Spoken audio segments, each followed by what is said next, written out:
Perkenalkan, nama saya Yulfi Alfiani dan 4 rekan saya, Amelia Novianti, Della Sulistiawan, Konila, dan Fizla Khazila.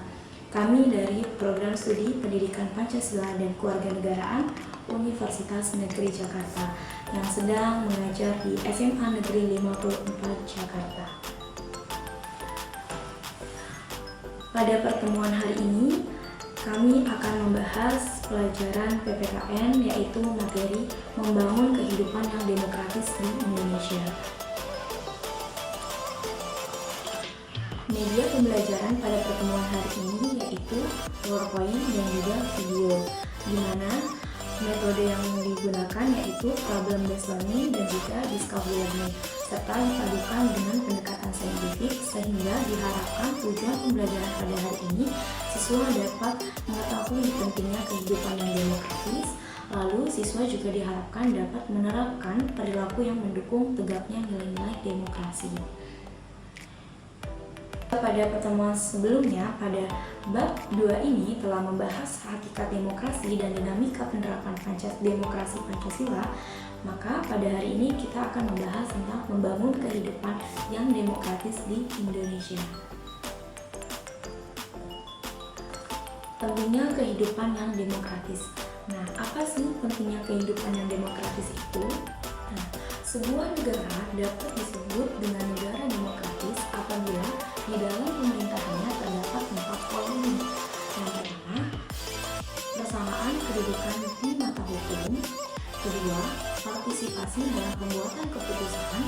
Ketiga, distribusi pendapatan secara adil. Dan yang keempat, kebebasan yang bertanggung jawab. Oke, sekarang kita akan membedah satu persatu poin-poin yang sudah dijelaskan tadi. Yang pertama yaitu persamaan kedudukan di Indonesia. Nah, maksudnya adalah seluruh rakyat memiliki kedudukan yang sama di muka hukum. Jadi hukum harus dijalankan dengan adil dan benar, tidak boleh pandang bulu. Nah, untuk menunjang persamaan kedudukan di Indonesia ini ada 3 poin penting. Yang pertama, adanya aparat penegak hukum yang tegas dan bijaksana. Yang kedua, bebas dari pengaruh pemerintah yang berkuasa. Dan yang keempat, berani menghukum siapa saja yang bersalah. Selanjutnya, poin kedua yaitu partisipasi dalam pembuatan keputusan. Artinya, dalam negara yang menganut sistem politik demokrasi, kekuasaan tertinggi berada di tangan rakyat, serta pemerintahan dijalankan berdasarkan kemauan rakyat. Artinya, aspirasi dan kemauan rakyat harus dipenuhi dan pemerintah dijalankan berdasarkan konstitusi yang merupakan arah dan pedoman dalam melaksanakan hidup bernegara.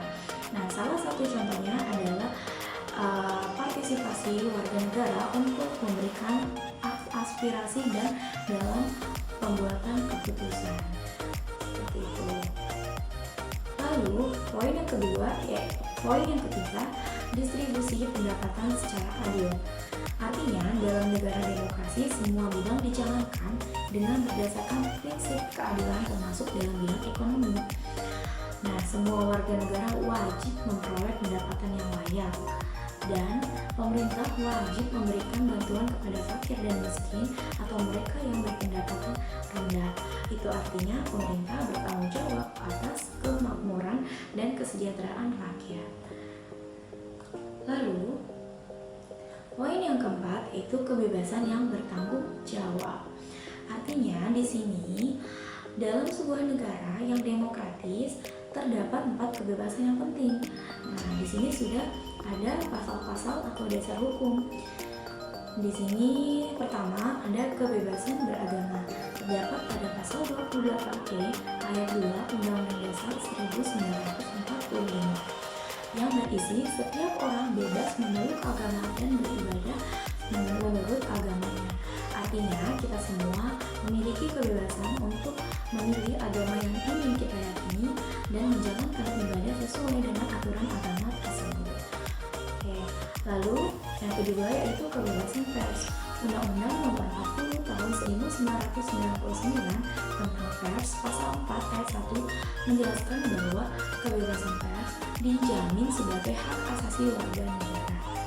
Itu artinya warga negara bebas untuk memberikan informasi berita aktual, ya, aktual dan juga faktual. Itu salah satu contohnya itu media sosial atau berita-berita yang ada di televisi. Oke, lanjut yang ketiga yaitu kebebasan mengeluarkan pendapat. Nah, pasal 28E ayat 3 Undang-Undang Dasar 1945 mengatakan bahwa setiap orang berhak atas kebebasan berserikat, berkumpul, dan juga mengeluarkan pendapat. Artinya, kita semua di sini sebagai warga negara Indonesia memiliki kebebasan untuk berserikat atau mengikuti organisasi. Contohnya di sekolah kita bisa mengikuti ekstrakurikuler atau OSIS dan MPK.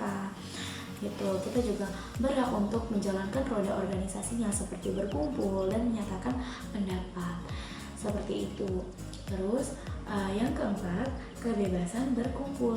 Nah, sudah diatur pada pasal 24 ayat 1 Undang-Undang Hak Asasi Manusia.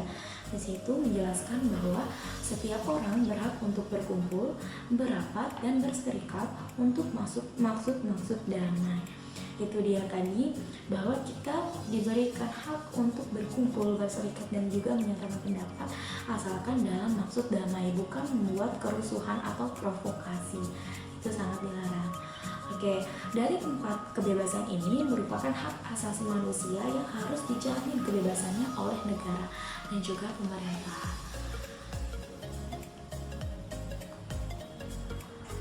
Nah, dapat disimpulkan bahwa kebebasan yang dikembangkan adalah kebebasan yang tidak terbatas, yaitu kebebasan yang dibatasi oleh aturan dan kebebasan yang dimiliki orang lain.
Oke, setelah kalian menonton video penayangan tersebut, kita simpan terlebih dahulu analisis yang dapat dibuat. Kita akan memasuki materi selanjutnya terlebih dahulu ya, yaitu di poin B, perilaku yang mendukung tegaknya nilai-nilai demokrasi. Nah, untuk membentuk suatu negara yang demokratis, maka negara harus melakukan prinsip demokrasi yang didukung oleh setiap warga negara. Prinsip-prinsip demokrasi adalah perilaku yang didukung oleh warga negaranya. Nah, bagaimanakah menjalankan kehidupan yang demokrasi? Nah, berikut ada gambaran-gambaran untuk menjalankan kehidupan yang demokrasi. Yang pertama, berbuat sesuai dengan hukum yang berlaku. Nah, jadi segala tindakan yang kalian lakukan dalam kehidupan sehari-hari, baik di sekolah ataupun di rumah atau di lingkungan luar sana, kalian harus melakukan tindakan tersebut sesuai dengan aturan hukum yang berlaku. Contohnya, di sekolah wajib hadir tepat waktu. Lewat dari itu, maka gerbang akan ditutup. Kalian tidak bisa masuk sekolah. Terus di rumah, kalian wajib menaati peraturan yang diberikan oleh orang tua kalian. Ketika kalian diperintah untuk belajar, maka kalian harus melakukannya. Lalu di lingkungan sekitar, misalkan kalian membawa kendaraan, nah tentunya kalian harus memiliki surat-surat izin mengemudi dan juga harus mengikuti aturan lalu lintas yang berlaku. Nah, lanjut. Yang kedua, bertindak demokratis dalam segala hal. Nah, jadi kalian dalam melakukan kehidupan kalian harus berdasarkan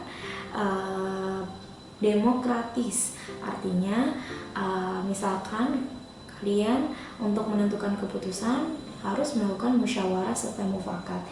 Terus kalian juga tidak menyela pendapat orang lain, itu salah satu tindakan yang demokratis. Nah, dan masih banyak lainnya. Oke, terus poin ketiga, menuntut hak setelah menjalankan kewajiban. Nah, ini contohnya gak usah jauh-jauh. Misalkan kalian dalam proses pembelajaran, ketika kalian ingin mendapatkan hak kalian untuk mendapatkan nilai yang bagus, maka kalian harus menjalankan kewajiban kalian untuk mengerjakan tugas dengan sungguh-sungguh, dengan baik, tepat, dan benar. Sehingga ketika kalian sudah menjalankan kewajiban kalian, kalian berhak untuk menuntut hak kalian. Oke, terus keempat, menggunakan kebebasan dengan bertanggung jawab. Nah, kalian menggunakan sosial media di mana kalian bisa memposting secara bebas atau bisa berkomentar di sosial media secara bebas, tapi tetap harus dipertanggungjawabkan gitu. Jadi segala tindakan kalian jangan menyinggung hak orang lain atau melanggar hak orang lain. Terus yang poin nomor 5, menghormati hak orang lain dalam menyampaikan pendapat. Nah, misalkan kalian mendengarkan pendapat dari teman kalian. Nah, kalian harus dengarkan dulu sampai habis, baru bisa kalian lanjutkan. Oke, nah kita lanjut ke materi selanjutnya tentang nilai-nilai demokrasi. Nah, ada beberapa nilai demokrasi, yaitu yang pertama, mengakui perbedaan. Terus yang kedua, terbuka, bertanggung jawab, dan adil.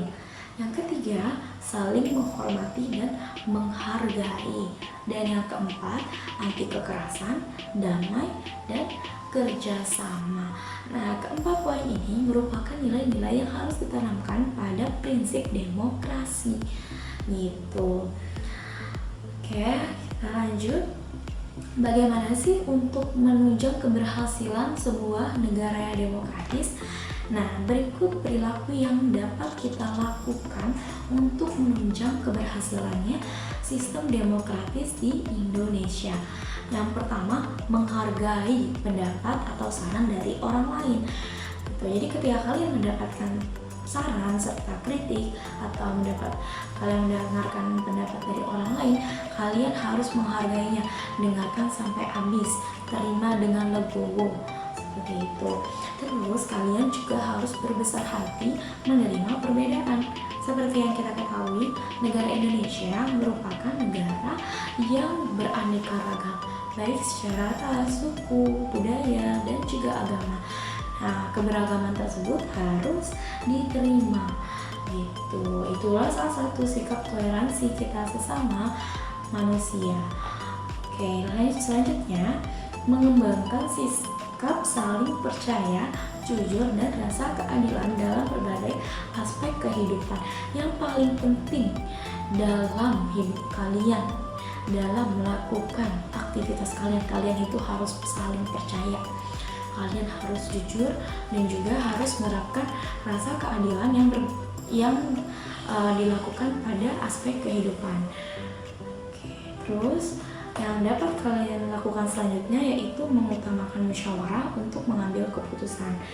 Nah, karena kita merupakan negara demokratis, maka segala bentuk keputusan yang diambil harus berdasarkan musyawarah, tidak berdasarkan kepentingan individu atau kepentingan kelompok saja. Oke, terus yang terakhir, hindari provokasi. Oke, jadi kalian harus menghindari tindakan provokasi, baik secara verbal atau non-verbal seperti fisik atau tingkah laku. Itu tidak boleh. Nah, dari penjelasan materi yang sudah disampaikan tadi, maka kita akan melakukan evaluasi pembelajaran. Nah, evaluasi pembelajaran hari ini yaitu kalian menganalisis video yang telah ditayangkan tadi. Ya, kalian tadi sudah simak dengan seksama, maka kalian bisa menganalisis apa saja pelanggaran hak yang dilakukan pada video tersebut. Lalu seperti biasa, ketika sudah menyampaikan materi, kalian harus membuat catatan apa saja yang sudah disampaikan tadi. Oke, karena tadi sudah disampaikan sebelumnya. Nah, ingat, tugas ini dikumpulkan paling lambat sampai minggu depan. Ya, sampai tanggal, kalau hari ini tanggal 23 Oktober, maka pengumpulan paling lambat 30 Oktober 2020 pukul 16.00. Dikumpulkan di Google Classroom yang sudah disediakan. Yes.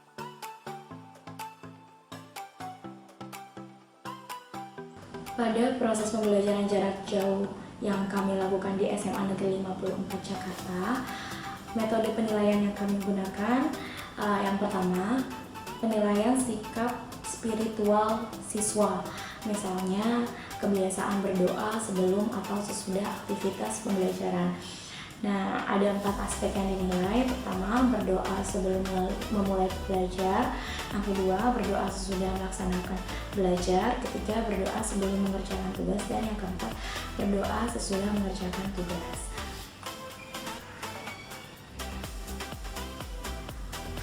Lalu yang kedua, penilaian diri sikap disiplin. Ada 4 aspek yang dinilai. Yang pertama ada kehadiran siswa tepat waktu pada kelas daring.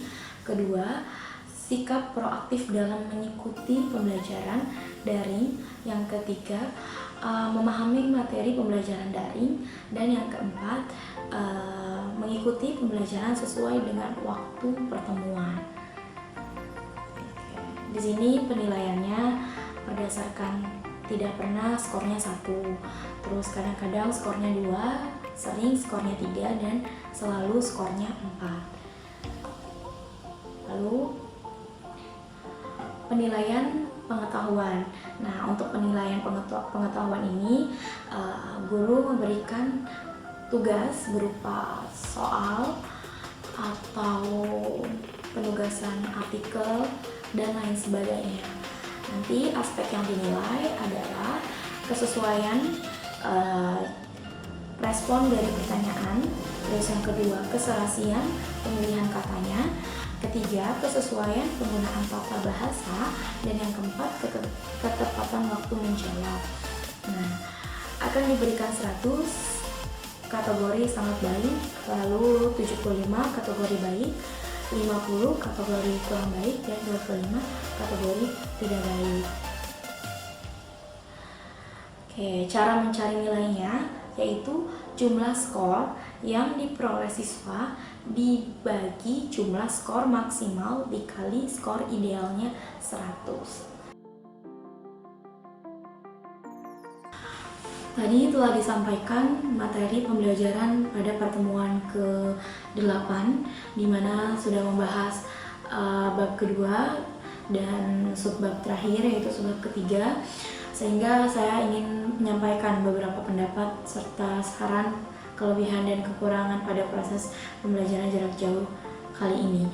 Jadi kelompok kami, saya, Dela, Amel, Fizla, dan Konina mengajar di SMA Negeri 54 menggunakan 3 platform. Yang pertama ada WhatsApp Group, di mana digunakan untuk berkomunikasi secara chat melalui WhatsApp Group, di mana terdapat seluruh siswa per kelas dan juga guru pamong.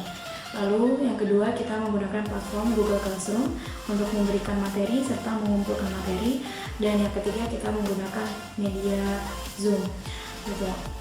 Nah, biasanya kami melakukan Zoom meeting hanya di pertemuan pertama subbab per subbab gitu. Jadi ketika masuki subbab pertama, kita memberikan materi melalui Zoom. Tapi ketika pertemuan selanjutnya itu melalui Google Classroom atau memberikan tugas. Nah, dalam setiap melakukan Zoom meeting kita mengumpulkan catatan. Itu dimana di sini tujuannya, kelebihan dari pengumpulan catatan ini, siswa dapat memperhatikan dengan betul materi yang disampaikan pada pertemuan itu. Lalu kekurangan pada pertemuan melalui Zoom meeting, banyak siswa yang terkendala pada internet, jaringan, atau gadget. Misalkan gadgetnya masih dipakai oleh saudaranya, jadi mereka tidak bisa mengikuti Zoom meeting tepat waktu, menunggu saudara yang selesai atau adik atau kakaknya selesai. Terus juga ketika terkendala internet atau tidak memiliki kuota, maka si anak tidak bisa mengikuti pembelajaran pada hari itu. Nah, tapi sarannya atau solusinya adalah guru atau kami semua memberikan PowerPoint yang telah disampaikan Zoom meeting melalui Google Classroom atau melalui WhatsApp Group, sehingga anak-anak yang tidak bergabung di Zoom meeting dapat melihat materi hari itu. Seperti itu. Lalu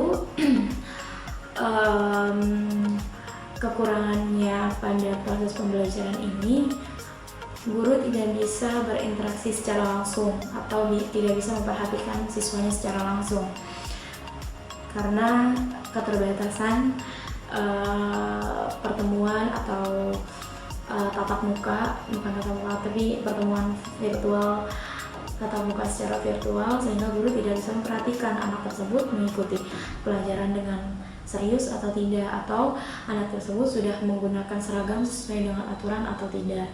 Itu karena dalam setiap pertemuan di SMA Negeri 54 itu diwajibkan untuk memakai seragam gitu. Namun masih banyak siswa yang tidak on kamera, jadi kita tidak bisa melihat apakah dia menggunakan seragam atau apakah dia di depan device-nya atau sedang melakukan aktivitas lain gitu. Solusinya dari yang dapat dilakukan oleh guru-guru yaitu kita harus terus mengingatkan kepada anak, memberikan motivasi untuk menjalankan pembelajaran dengan serius sesuai dengan aturan, sama seperti di sekolah. Tuh. Terus kekurangannya lagi, banyak siswa yang belum paham betul dalam materi yang diberikan. Nah, di hal tersebut terjadi karena keterbatasan waktu Zoom meeting gitu. Keterbatasan waktu Zoom meeting karena kuotanya juga terbatas, jadi si anak tidak bisa secara bebas untuk bertanya-tanya atau membuka sesi tanya jawab yang lama gitu. Jadi waktunya terbatas sehingga pertanyaan yang muncul juga terbatas. Nah, solusi yang diberikan atau saran bagi kami guru-guru yang mengajar di SMA Negeri 54 yaitu untuk memberikan mereka kesempatan bertanya di luar Zoom meeting atau di luar pembelajaran. Mereka boleh bertanya di WhatsApp Japri ke guru masing-masing, seperti itu. Lalu dalam proses pembelajaran ini juga pada saat PTS atau UAS itu kita menggunakan Google Form. Itu selain Google Classroom, kita kalau ketika ujian menggunakan Google Form. Nah, kelebihan dari Google Form ini membuat anak mudah menjawab soalnya gitu, serta lebih rapi. Itu sudah tercantum waktunya kapan mereka harus kumpulkan.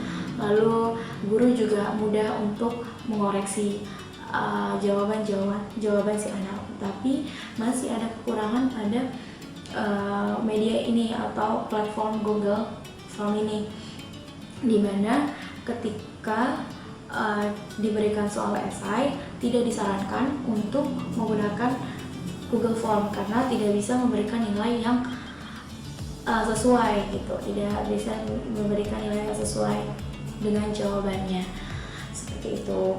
Nah, secara keseluruhan proses pembelajaran di SMA Negeri 54 berjalan dengan baik karena memang sudah dari orang tuanya sudah mendukung si anak untuk memfasilitasi, juga memberikan motivasi untuk melakukan pembelajaran, karena hampir 98% ketika pembelajaran berlangsung si anak sudah mengikuti, sudah mengisi presensi kehadirannya. Diharapkan untuk guru-guru millennials yang saat ini sedang mengajar pada pandemi COVID-19 harus terus kreatif, terus memberikan inovasi baru untuk membuat media pembelajaran dan juga materi-materi yang diberikan dibuat secara menarik agar meningkatkan motivasi anak untuk belajar dan juga anak lebih tertarik untuk melakukan pembelajaran. Lalu kesimpulannya, pada proses pembelajaran jarak jauh ini anak akan